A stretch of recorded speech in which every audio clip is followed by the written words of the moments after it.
To everything there is a season. Letter 6, Series 11. It's time for history to stop repeating itself. There's a time to beat myself up and a time to take the road not traveled.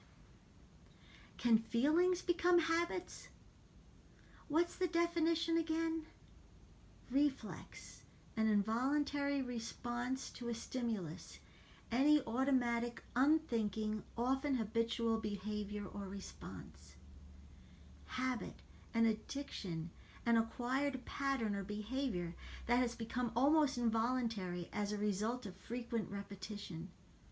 So yes, I'm going to say yes to feelings becoming habits. A reflex response. Can I fight more than one war at a time? But are they really different wars? Or are they just habits coming from the same seed? Unvaluable, unlovable feelings.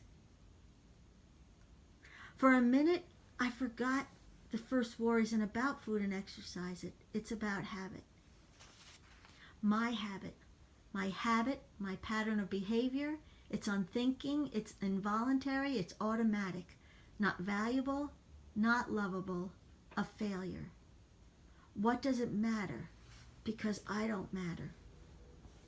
I keep sticking to the same path, and it's lined with weeds, ugly weeds, prickly briars, and tangled vines. The sky heavy with dark gray ominous clouds and fog. There's no beauty to be found. Not too far ahead, I see a break in the clouds. There's some blue showing through. A ray of sunlight shines down on the path.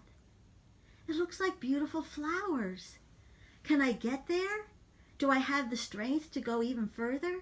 Can I learn how to forgive myself and break the habit of shame?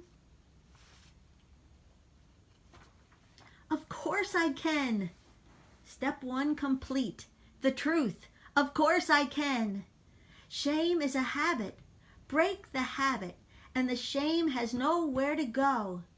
It's homeless, wandering the streets, rejected. It's no longer welcome here. I turned his room into a health spa. It was a cancer, and the cancer has been removed. Cancer is invasive, destructive, and eventually kills the host. Cancer takes away. Cancer adds nothing positive, healthy, or useful.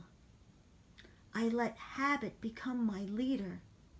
The cancer in my soul, my leader. Chemo is my firepower. No more looking back at my failures as a person, my failures as a wife, my failures as a mother. The cancer is feeding off of that. Hurry, I need that firepower in my veins. Fill my blood with forgiveness, with love, with value. Let it flow through every cell in my body so it can kill every speck of that life-taking, debilitating, destructive cancer of shame. I have to forgive myself. I thought, like in letter 2, I had to write pages of all I needed to be forgiven of. That's letter 2 in series 11. All my sins, all my shortcomings, I thought I had to name them one by one, and one by one come to terms with them, and one by one forgive myself. Name, blame, shame. I think I punished myself enough. I thought about, what if someone I loved was in pain and agony, reliving a wrong they felt they had done to me, and had come to me to ask for forgiveness? I love them. I don't want to see them in pain.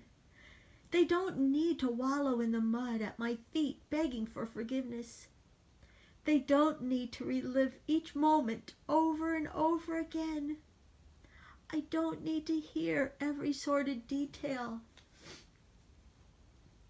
Remembering the sin doesn't make it go away. Giving away value and lovability, beating up, doesn't make it go away. Becoming small doesn't make it go away. Becoming acceptable does. Being accepting does. Loving them does.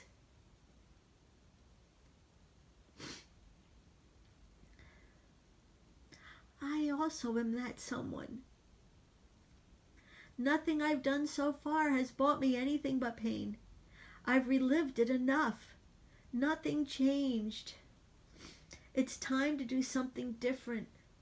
It's time to take the other road, the road not traveled, the one where I forgive myself, the road where I believe in my value and lovability,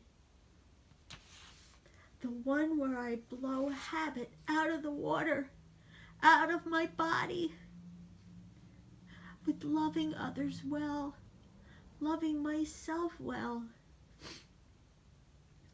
I become of use, a waste no more. Putting shame behind me can open so many doors. Bring it on.